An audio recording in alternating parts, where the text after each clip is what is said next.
You are listening to J.K. Reads Long Road to Friendship by the Albinocorn. The events of this book start during the last scene of the Equestria Girls movie, when Sunset Shimmer has just been hit by the elements of harmony. Part 1. When I Ruled the World.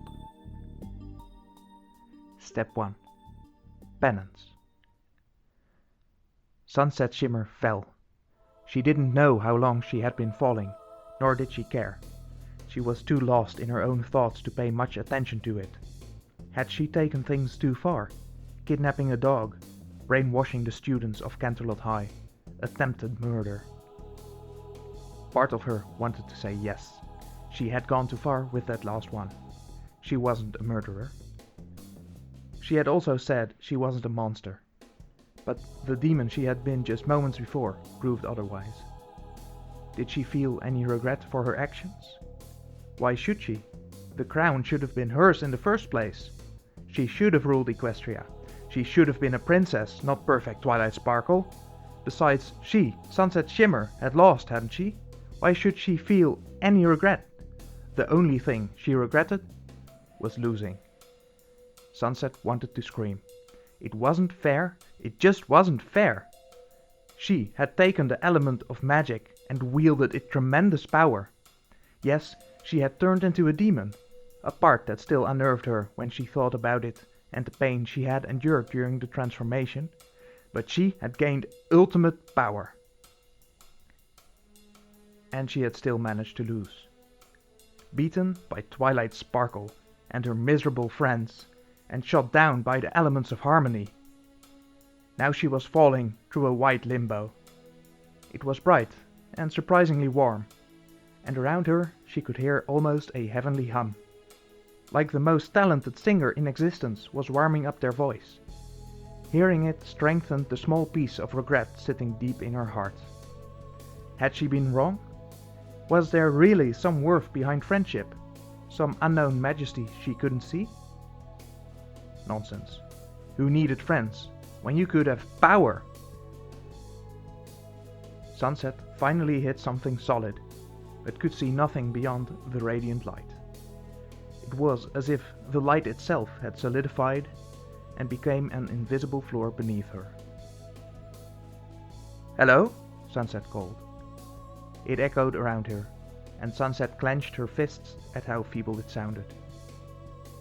It faded away, and Sunset was left alone with the ominous humming.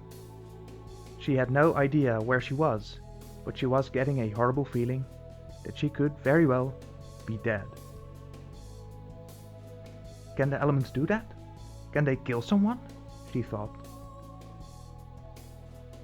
As the humming grew louder, memories of cruel words spoken and actions taken began to drift through Sunset's mind, making her heart heavy with unwanted regret. Amidst the hum, she thought she could hear a faint beating noise, like a drum. Realizing the drumbeat was getting closer, Sunset spun around and nearly screamed at what she saw. In front of her was a black and feeble heart, not the kind that beat in her chest and kept her alive, but the one so often used to symbolize love.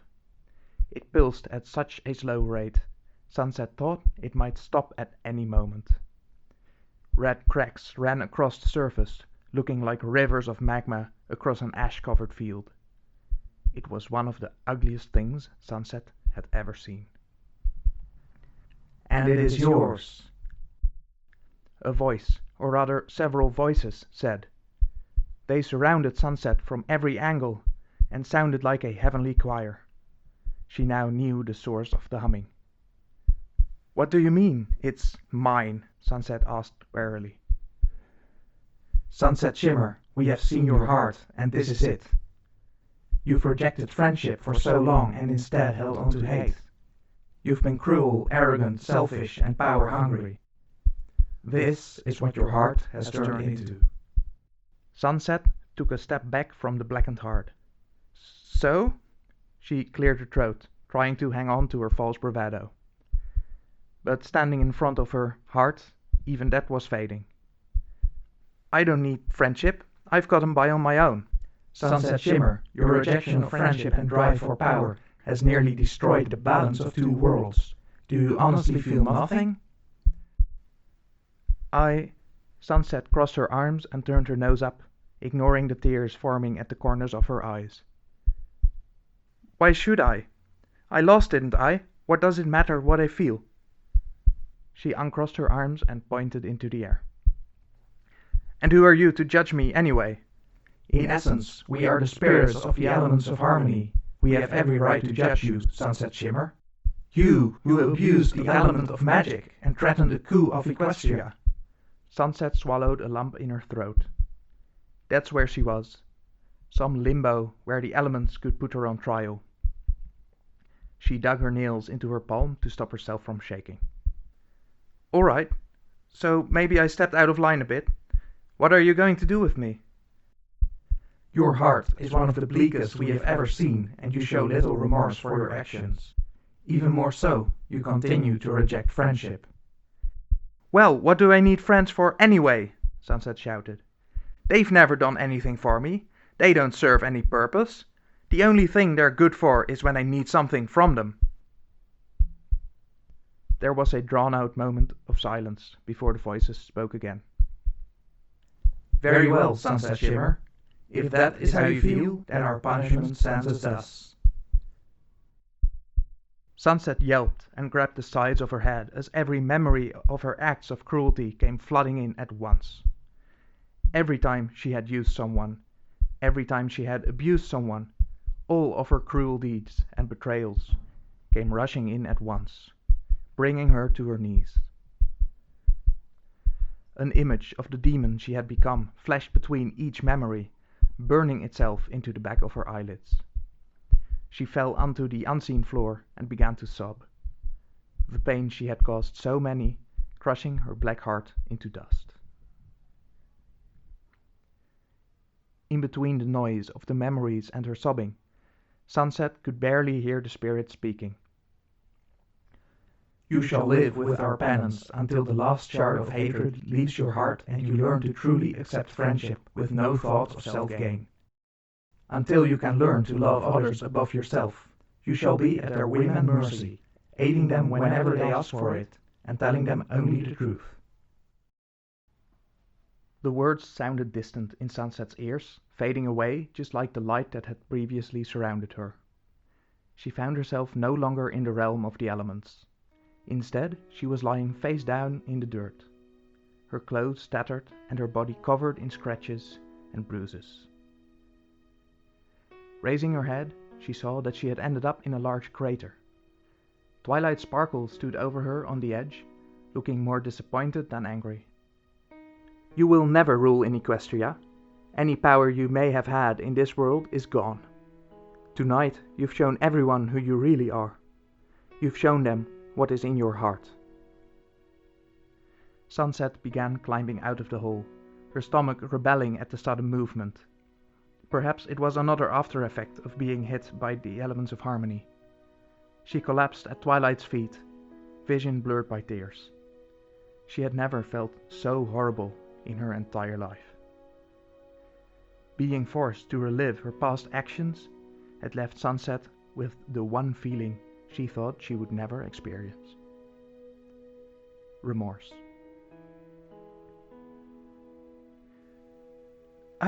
I'm sorry, she cried. I'm so sorry. I didn't know there was another way. The magic of friendship doesn't just exist in Equestria. It's everywhere. You can seek it out.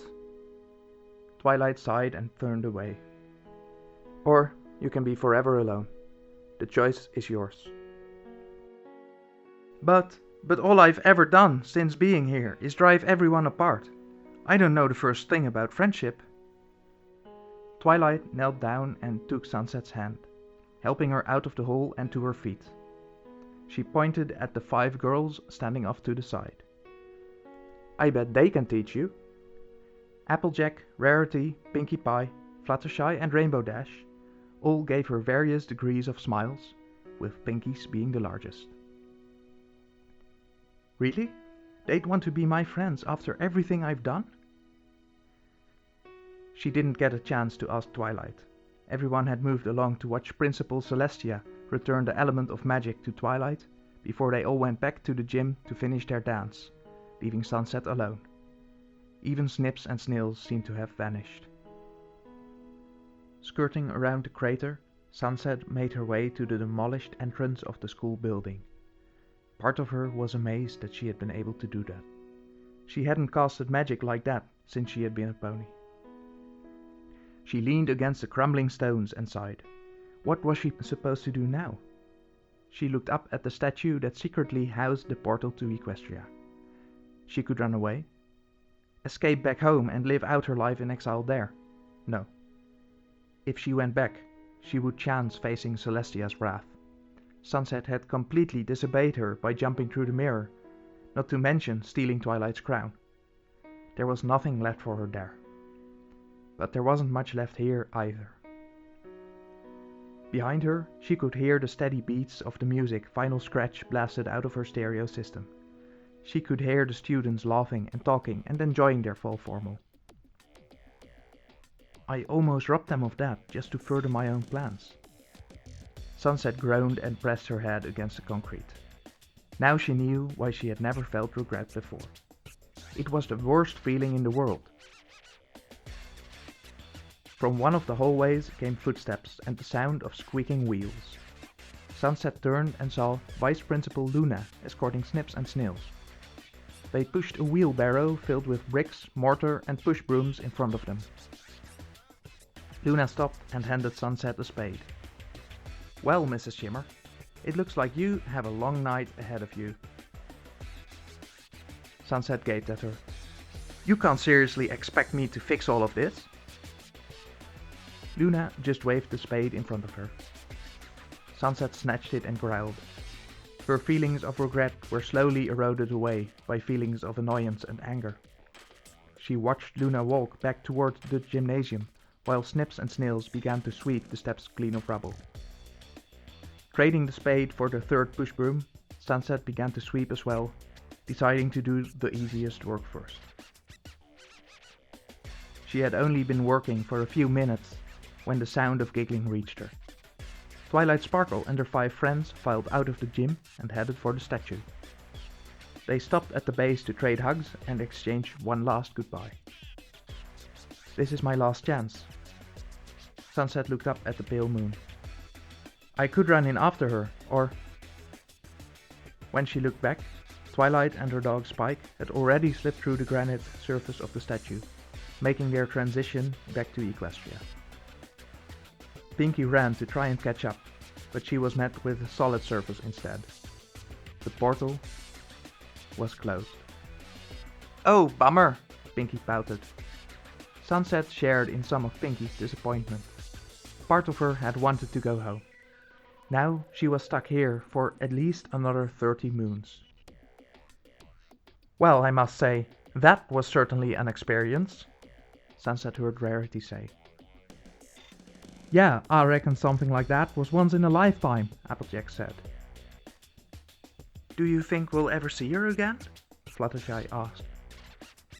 Applejack put a hand on Fluttershy's shoulder. Don't worry, Sugar Cube. I'm sure someday she'll come back and visit. If not, we could always go looking for the Twilight Sparkle from this world, Pinky said, bouncing on her toes. Rarity ran a hand through her purple royal curls. Well, maybe that's not such a good idea. We can't go looking for her and expect her to be exactly the same. That would be like we're trying to replace her. Pinky stood still and said in a downcast voice, Oh, yeah, I guess you're right. That would be kind of mean. But hey, if we run into Twilight Sparkle, we can still try and be her friend, Applejack reassured. We should just let her come to us, though. If it's meant to be, it'll happen on its own.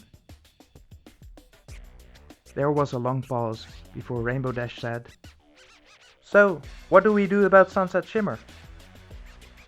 Well, Applejack said slowly, we did promise to try and help her, and I don't go back on my promises. Rarity nodded. Neither do I, but I can't just pretend none of the things she did to us ever happened. I need time to settle my feelings, especially after tonight. Rarity is right. I want to try and be your friend, but she still scares me, Fluttershy mumbled. Well, I guess it's a good thing school's cancelled next week, seeing as they've got some construction to do. Gives us all a little time to settle down, Applejack said. Ah yeah, Rainbow cheered. No school for a whole week. Who's down to hang? Ooh, me! Pinkie frantically waved her hand in front of Rainbow's face. We can hang out just like we used to. It'll be so much fun! Sunset watched them walk away, their voices growing fainter as they disappeared into the dark. She leaned against her broom, mulling over her thoughts. They were really going to try and make friends with her? Sunset wasn't sure if they were admirable or stupid. She gripped her broom tighter. As her feelings of regret finally died away, her old feelings of contempt and superiority returned. Who said she wanted to be friends with them anyway? It was their fault she was in this situation. If they hadn't interfered, she'd be in Equestria right now. And besides, they didn't actually want to be your friend. They were just doing a favor for Twilight Sparkle. Twilight Sparkle. Sunset squeezed the broom so hard her knuckles turned white. In the end, it all came down to her. Little Miss Perfect Princess. Taking the crown that should have been Sunset's in the first place, and leaving her behind in this world to rot. Sunset hated her. With every fiber of her being, Sunset hated her. Hey, Sunset! Snip's voice dragged Sunset out of her thoughts. Could you stop standing there and help us? This is gonna take all night. Sunset was about to deliver a sharp retort when she felt a jolt like lightning run down her spine. Almost as if acting on her own, her arms began to move the broom, resuming her sweep up of the rubble. That was weird. Sunset shrugged it off and continued working. Snips was right. This would take all night.